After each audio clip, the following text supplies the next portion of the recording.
Hello everybody, and welcome back to the Poor Man's Chemist. So sweet of you to come back.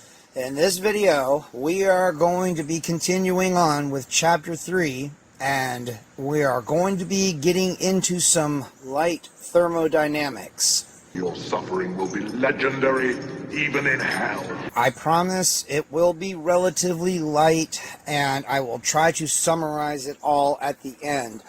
Don't get caught up too much in trying to understand every little detail. We're looking for trends, okay? The trends are what's important. I want to make that clear. I don't want anybody to run screaming because we're going to be talking about thermodynamics. I promise we are not going to get too deep into this. I don't know. After you see it, you might think that I'm lying. Also wanted to say, if anything that you guys can do to help support this endeavor would be greatly appreciated. It is exceptionally time-consuming to make these videos and to get it just right. I have links in the description to PayPal, Cash App, and Subscribestar, which I am working on getting more tiers on.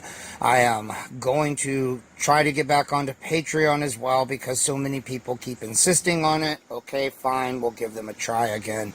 But for now, anything that you guys can send my way to help me out would be greatly appreciated. Alright, let's get into this.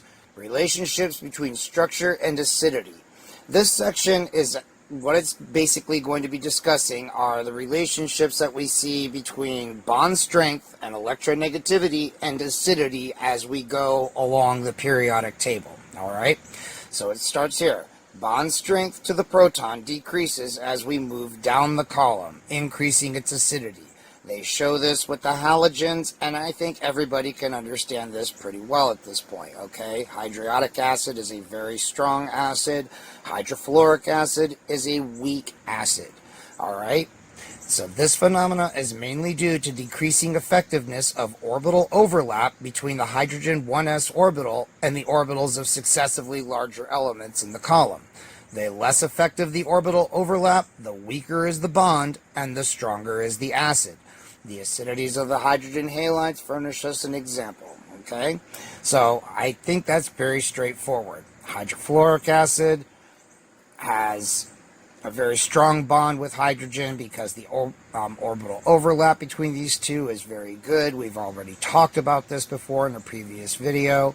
Here with hydrogen iodine, because the iodine atom is very large, the overlap between these two is just not very good, and you end up with a very weak bond between these two. Comparing the hydrogen halides with each other, HF is the weakest acid and HI is the strongest. This follows from the fact that the HF bond is by far the strongest and the HI bond is the weakest. And that is a good point here. Hydrofluoric acid is a weak acid, which is why when they showed a kid dissolving a body in it on Breaking Bad, that was where that show jumped the shark for me. I'm like, you can't be serious. Hydrofluoric acid, that is like the worst choice. That's just stupid. Anyway, you know, I mean, come on. If you're going to dissolve a body in chemicals, fucking do it right, for God's sake. Because HI, HBr, and HCl are strong acids, their conjugate bases, iodide, bromide, and chloride, are all weak bases. Iodide will be the weakest base because HI is the strongest acid. Chloride will be a stronger base because HCl is not as strong as HI, okay? Still, all three are exceptionally weak bases. HF, however, is less acidic than the other hydrogen halides, and fluoride ion is a stronger base. Not as strong as something like hydroxide, but it's still strong. Now, that's what happens when we're going down columns on the periodic table, okay? When we're going across in the rows, acidity increases from left to right when we compare compounds in a given row of the periodic table. Bond strengths vary somewhat, but the predominant factor becomes the electronegativity of the atom bonded to the hydrogen. The electronegativity of the atom in question affects acidity in two related ways. It affects the polarity of the bond to the proton, and it affects the relative stability of the anion, in other words, the conjugate base that forms when the proton is lost. And we see this with carbon, nitrogen, oxygen, and fluorine. Methane is the weakest acid. Hydrofluoric acid is the strongest acid out of this particular series, okay? And Because of that, the methionine ion is the strongest base and the fluoride ion is the weakest base. Again, out of this series, okay? We have our handy little electrostatic potential maps that show us this situation here. Methane is not polarized at all. Ammonia is only a little bit. Water is more, and hydrogen fluoride is very polarized, okay? So, the conjugate bases of these compounds, maybe methanide, which you don't really see ever, and amide, which you see a lot, are very strong bases, okay? And that's very synthetically useful later on down the road. Here we have a nice little table that summarizes all of this. They threw in sulfur and selenium here so that you can see it's not just this one row. This is true for all the rows. And as you go down, it is true for all the columns, okay? So we have it for the halogens, and then the oxygen family is called the chalcogens, and then the nitrogen family is either, I don't know if the P is silent or not. It's either pnictogens or pnictogens. I'm not sure. And I think the carbon family, the old name for it is the crystallogens. I could be wrong on that. I know, I love these old archaic names. So long as it's not, radical functional nomenclature, which is from the devil. Okay, now, hybridization. I told you guys there was no escape from this shit, and we would be seeing it again and again. Go back and watch the video on orbital hybridization if you're getting lost with this one. An alkyne hydrogen is weakly acid, okay? So an alkyne has a triple bond, remember? And so both of these hydrogens are somewhat acidic, pKa of 25. So, I mean, they're not really all that acidic. They're just much more acidic when compared to the hydrogens on ethene and ethane, okay? Now, this is important. We can explain this order of acidities on basis of the hybridization state of the carbon in each compound. Electrons of 2s orbitals have lower energy than those of 2p orbitals because electrons in 2s orbitals tend, on the average, to be much closer to the nucleus than electrons in 2p orbitals. Remember, s orbitals are a sphere, whereas p orbitals are these lobes that are extended into space, okay? With hybrid orbitals, having more s character means that the electrons of the anion will, on average, be lower in energy, and the anion will be more stable because they're spending more time closer to the nucleus, okay? So, sp hybridized carbons, like we see in ethine here, have 50% s character because it's an s and a p, right? Remember, the other two p orbitals are being used to make these pi bonds here. So, in ethene, they have 33.3% S character, while the sp3 orbitals of ethane have only 25% S character. This means, in effect, that the sp carbon atoms of ethine act as if they were more electronegative than the sp2 carbon atoms of ethene and the sp3 carbon atoms of ethane. And then they want to insult your intelligence by reminding you of what electronegativity is, as if you wouldn't be utterly fucking lost by this point if you didn't know what it was.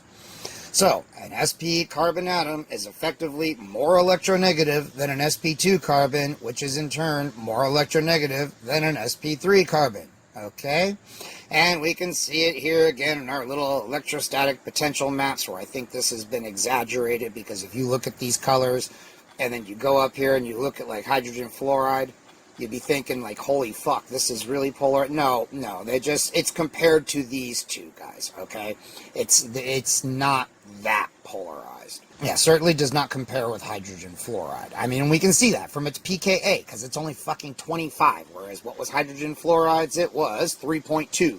So, yeah. And I mean, in comparison, water's is 15.7. So this shit is an exceptionally weak acid.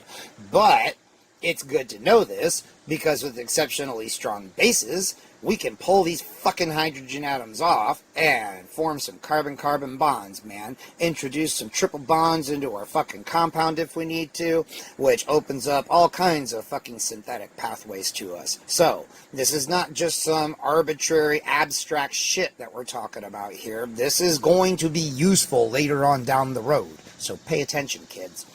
So, once again, telling you the same shit we just talked about, okay? ethyne, more acidic than ethene, more acidic than ethane, and the basicity of the carbanions, because ethane is the weakest acid, ethanide will be the strongest base. Ethene is in the middle, and I honestly don't know what you call this. Is the ethanide ion? I'm probably wrong. But I mean, I don't know. It follows on with the trend. And this one with ethanide ion? I don't know. I don't know what the names of these two ions are, okay, is what I'm trying to beat around the bush about. But who the fuck cares? You know what they are, okay? They're the conjugate bases of these fucking things. And this is the weakest base, this is the strongest base, and this is sp hybridized, and this is sp3, okay? Moving on. Induction. See, I told you we'd be getting into induction.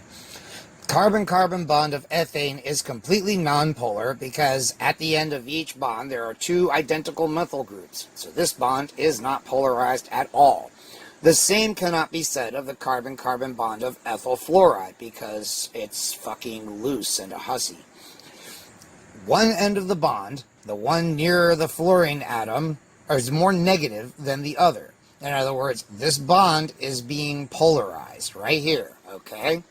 The polarization of the carbon-carbon bond results from an intrinsic electron-attracting ability of the fluorine, because it's electronegativity, that is transmitted through space and through the bonds of a molecule. Chemists call this kind of effect an inductive effect.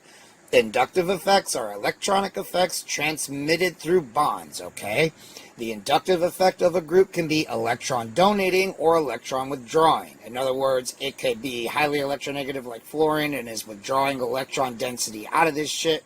Or it could be some that can donate a little electron density if there's, with this one here. If there was an alkyl group here, it could donate a little electron density to this to kind of even that out just a little bit. In the case of ethyl fluoride, the positive charge that the fluorine imparts to C1 is greater than that imparted to C2, because fluorine is closer to C1, because it's fucking bonded to it. So of course it is. Then we see our dipole moment for ethyl fluoride, or fluoroethane, which is better. The distribution of negative charge around the electronegative fluorine is plainly evident in our electrostatic potential map. Okay? The important thing to know here is that these effects are transmitted through the bonds. They polarize the bond. The fluorine, because it's so electronegative, polarizes this bond, which puts a little positive charge, partial positive charge on the carbon. So it polarizes this bond because it's positive, so the negatively charged bonding electrons will be spending a little more time here than they are around here. Okay? Now, these inductive effects only go so far. In other words, if this carbon chain here continued after probably, I can't remember what the rule of thumb is, but I think by the time you get 3 or 4 carbons out, they essentially disappear. They become negligible. So it only goes so far. That they don't really tell you that here, and that's important to know. I mean, in principle, yes, it's kind of polarizing it down the chain, but the polarization becomes less and less and less as you go on, to the point where it's so small, it might as well not be there at all. Alright, people, here we go. This is where we get into the thermodynamics. Now, full disclosure, thermodynamics is not my strongest area in chemistry, alright? I am going to do my very best to explain this. I know enough about thermodynamics to be able to get by, and I hope to impart this general level of knowledge to you, okay? But I freely admit that while organic came very, very easily to me, thermodynamics did not. I think I got hung up on but what the fuck actually is this? And that really derailed me. Don't get too hung up on that, okay? Just accept that there are these things. I'm going to tell you what they measure. I'm going to tell you why they're significant, and I'm going to show you the trends with them. And that's what you need to be able to understand, okay? I know it will sound a little esoteric. Just bear with me, all right? If you have questions, This is one where I'm going to really strongly encourage you to ask them. And if something is confusing, this is one where more than any other video in this course, I'm going to say, it could be a good idea to go and see what another creator has to say, somebody that does tutorials in general chemistry, like that guy Ben that I just did the interview with over on Ben's chemistry videos. That guy has oodles of tutorials on general chemistry, and I'm sure he has to have covered this in detail. And if he hasn't, tons of other people have. So there's a lot of material that's out there. You can go down this rabbit hole as far as you like. But anyway, I just need to get you to understand a few basic concepts that will, come up occasionally in this course. All right? So, energy is defined as the capacity to do work. The two fundamental types of energy are kinetic energy and potential energy. All right? Kinetic energy is the energy an object has because of its motion, which is 1/2 mv squared. All right? This is why bullets kill you, because while their mass might be small, and it's, kinetic energy is half the mass, but it is the square of the velocity. So a tiny mass with a very high velocity still has a fuck ton of energy. Potential energy is stored energy. It exists only when an attractive or repulsive force exists between two objects. Two balls attached to each other by a spring, which is the analogy we saw in IR spec, can have their potential energy increased when the spring is stretched or compressed.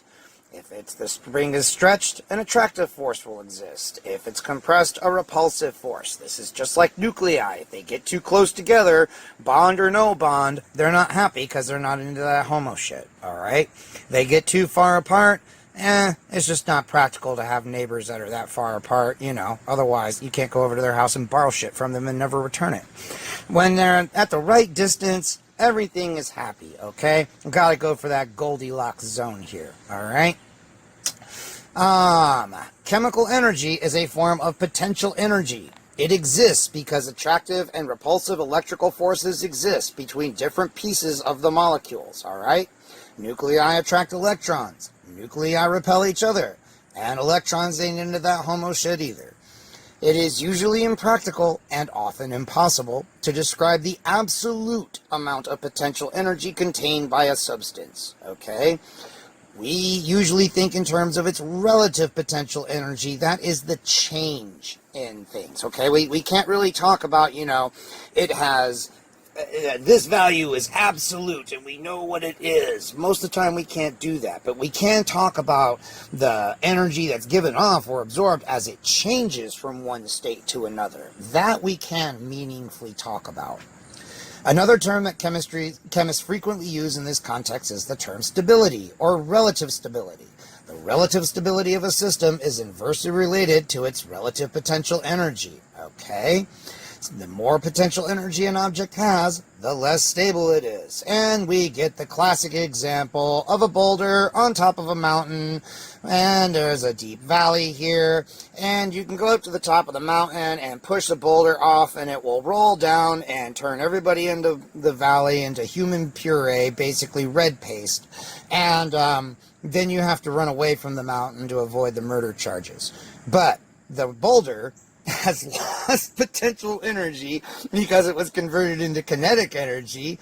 Then that energy was used to create people puree, and now it's sitting at the bottom. Okay? Alright. Atoms and molecules possess potential energy, often called chemical energy, that can be released as heat when they react. Alright? Now understand something here, and I think everybody knows this, because the temperature of a thing is the measure of the average kinetic energy of the particles in it, whether they be atoms, ions, molecules, what have you. Okay? But the way that the text is written, it almost sounds like heat is a substance. Heat is not a substance, okay? Things don't contain heat. They contain energy that can be converted into heat, all right? But I know the language is always written like this, and it almost makes it sound like heat is some kind of substance that molecules possess. That's not true.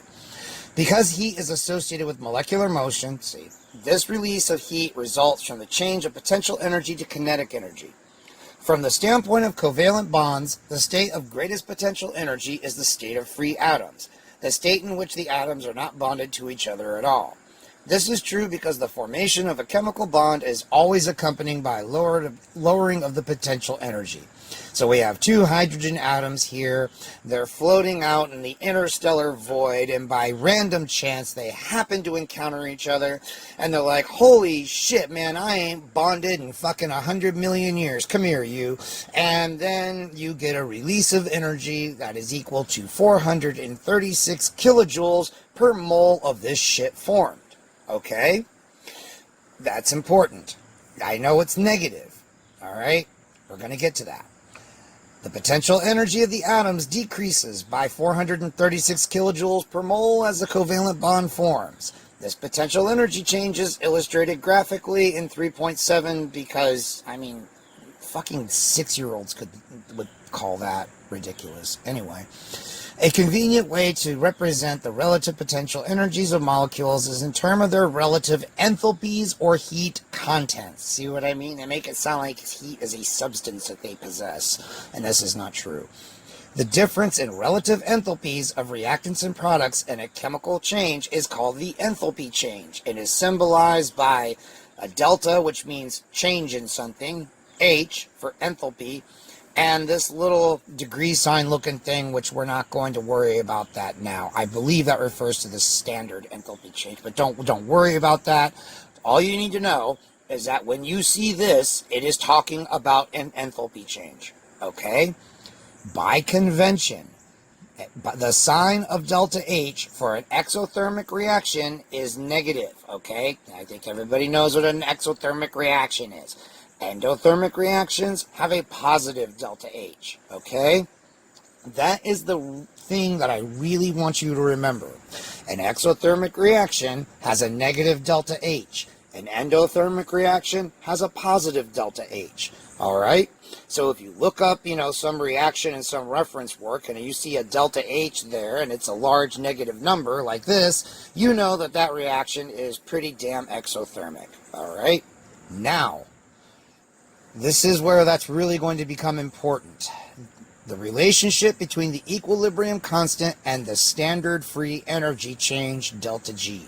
Welcome to the worst nightmare of all.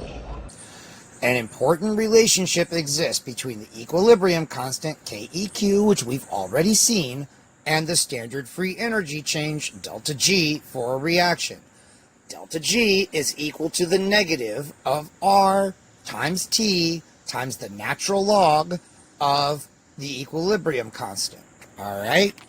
R is what's called the gas constant. A reaction does not have to involve gases. It's just seen a lot in gas laws. All it is a proportionality constant. All right? And if you look up gas constant on the internet, you will find tables that have all different values for R because this number can be different depending on what units you're working with. All right? So if you're working with, I don't know, ergs per degree Celsius per liter. I'm just pulling shit out of my ass here now. The number would be very different from this, okay? T is the absolute temperature in kelvins, not degrees Kelvin, just kelvins. We don't say degree Kelvin. You say degree Fahrenheit, you say degree Celsius, but when it comes to kelvins, you just say kelvins, all right? So, if we know the KEQ of a reaction, and we've already seen them in this textbook, we can take this number here, 8.314, multiply by the temperature in kelvins, multiply by the natural log of KEQ, flip the sign, and that gives us our delta G, okay? So if you go and look up some reference work and you find a KEQ for a reaction and you want to know what its delta G is going to be, well, you can plug it into this formula for a specific temperature, for a specific set of units, and it will give you an answer. Isn't that nice? This equation tells us the following. For a reaction to favor the formation of products, when equilibrium is reached, it must have a negative value for delta G, okay? Free energy must be lost as the reactants become products. That is, the reaction must go down an energy hill. For such a reaction, the equilibrium constant will be greater than 1, Okay? So you get a negative delta G when KEQ is a number larger than 1. Alright?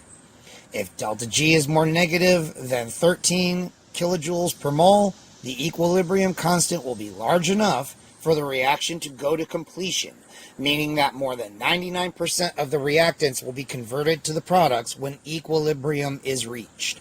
Alright? For reactions with a positive delta G, the formation of products at equilibrium is unfavorable. Alright? It will favor the reactants. The equilibrium constant for those reactions will be less than 1. So, like the dissolution of acetic acid, which was some number times 10 to the negative 5th power. Alright? And we said that only a little bit of it ionizes. Well, we can see here just at a glance that its delta G is going to be greater, well, its delta G will be positive, so greater than 0. The free energy change, delta G, has two components. The enthalpy change, so here's that fucker again, and the entropy change. The relationship between these three thermodynamic quantities is burned into the mind of every goddamn chemistry student on the planet. Delta G equals delta H minus T delta S.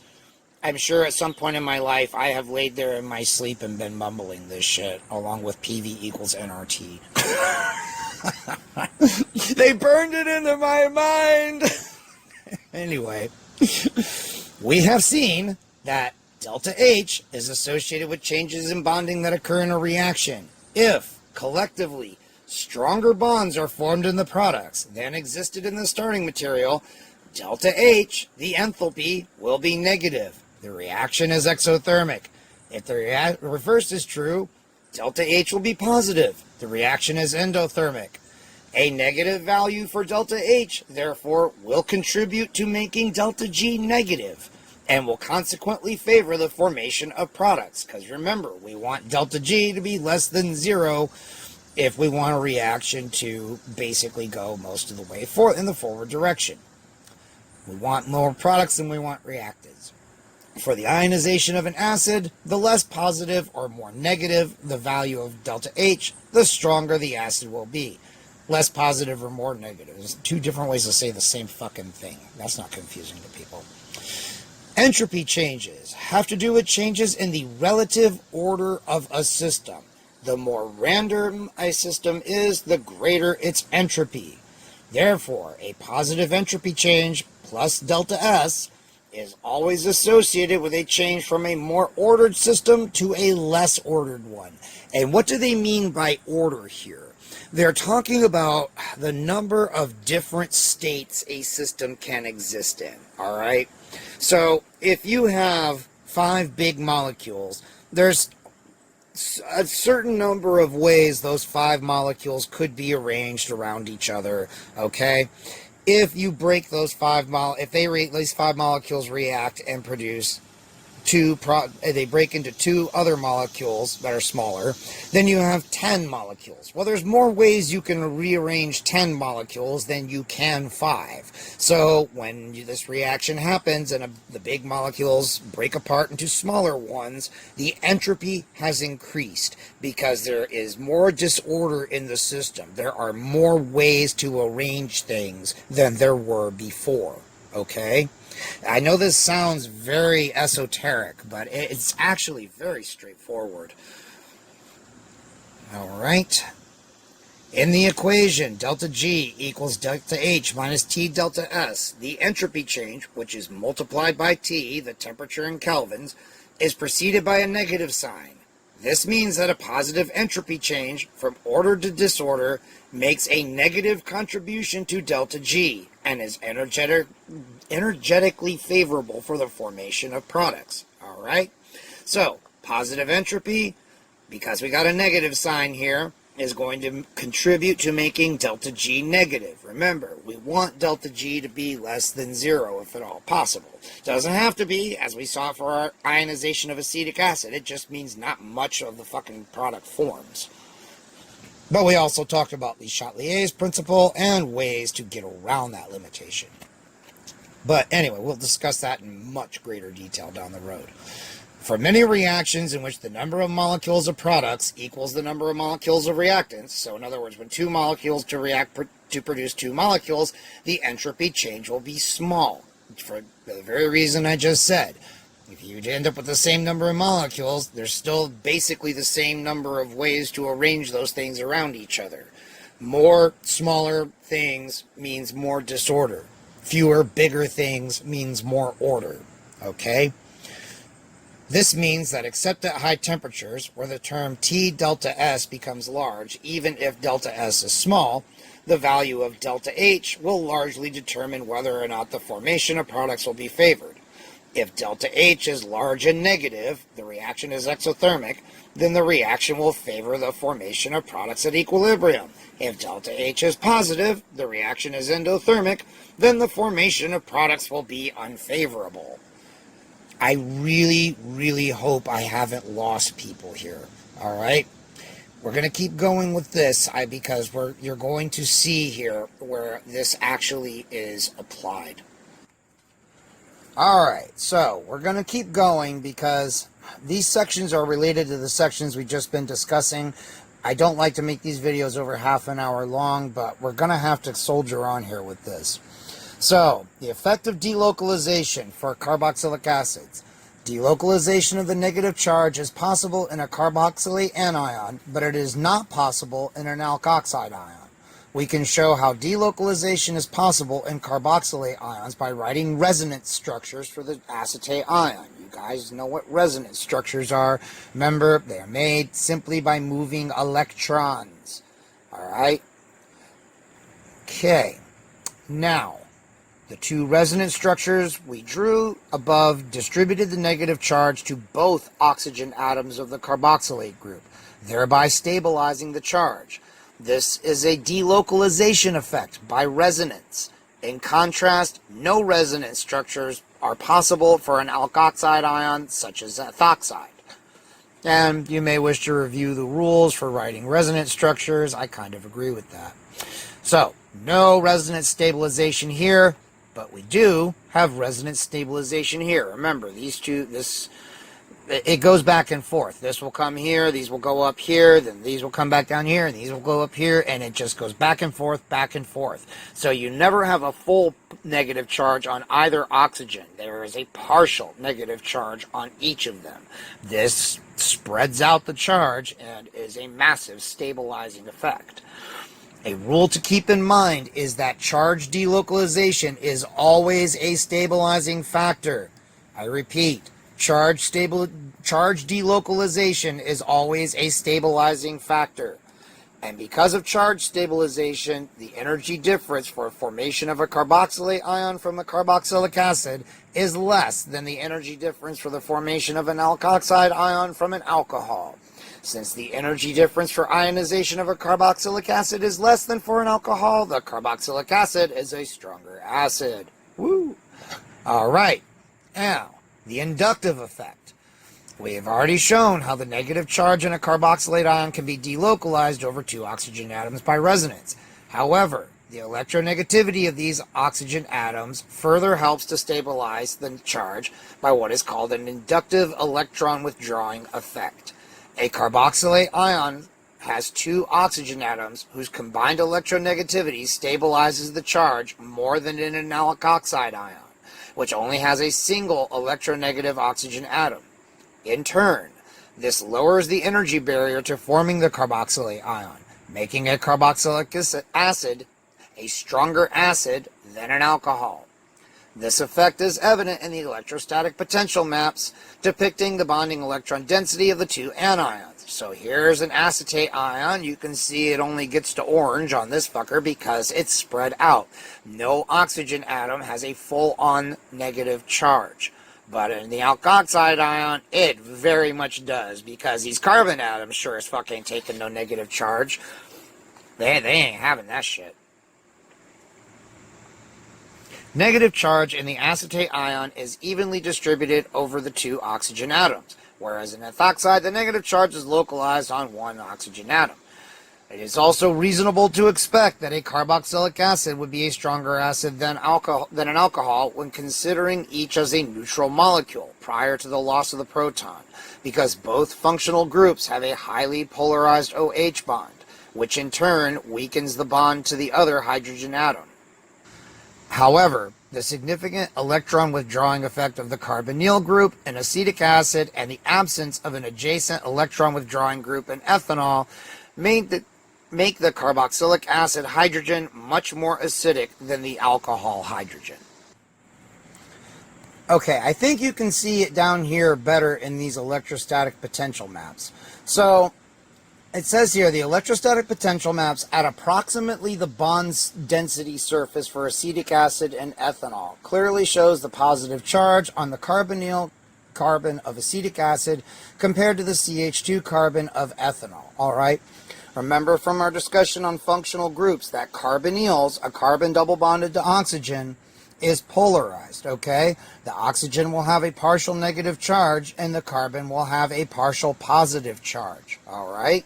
Because of that, this is pulling electron density towards itself through these bonds to help deal with some of this charge. That makes this even more partially positively charged and makes it more likely to give it up. Whereas over here, you don't have any uneven distribution of charge to drive all of this. I hope that makes sense. So, in summary, the greater acidity of carboxylic acid is predominantly due to the ability of its conjugate base, a carboxylate ion, to stabilize a negative charge better than an alkoxide ion, the conjugate base of an alcohol. In other words, the conjugate base of a carboxylic acid is a weaker base than the conjugate base of an alcohol. Therefore, since there is an inverse strength relationship between an acid and its conjugate base, a carboxylic acid is a stronger acid than ethanol, okay? So really, I mean, you can just look at these pKa's in order to know at a glance. But it's helpful to know why it's more stable and why these things happen. Now it's going to talk here about the inductive effects of other groups. So, the acid strengthening effect of other electron attracting groups other than the carbonyl group can be shown by comparing the acidities of acetic acid and chloroacetic acid. Alright, obviously chloroacetic acid has a lower pKa, so it is more acidic than acetic acid. This is an example of a substituent effect. The greater acidity of a chloroacetic acid can be attributed, in part, to the extra electron-attracting inductive effect of the electronegative chlorine atom. By adding its inductive effect to that of the carbonyl group and the oxygen, it makes the hydroxyl proton in chloroacetic acid even more positive than that of acetic acid.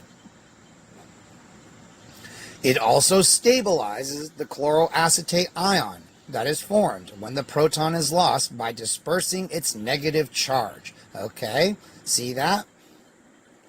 I hope that it makes sense now that all of this is being transmitted through the bonds. The chlorine can pull some electron density towards it, which can pull some electron density away from this, which can pull electron density away from this, making them less negative. Even though, you know, they both got their partial negative charge here because of resonance, but here it's less negative because some of that electron density is being drawn through the bonds by this chlorine. All right, you're starting to see why induction is really important.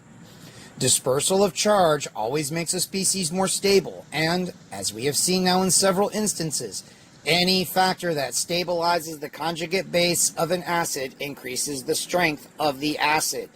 All right? I really hope this is starting to make sense now. Okay, I'm going to stop here because this is already getting very long.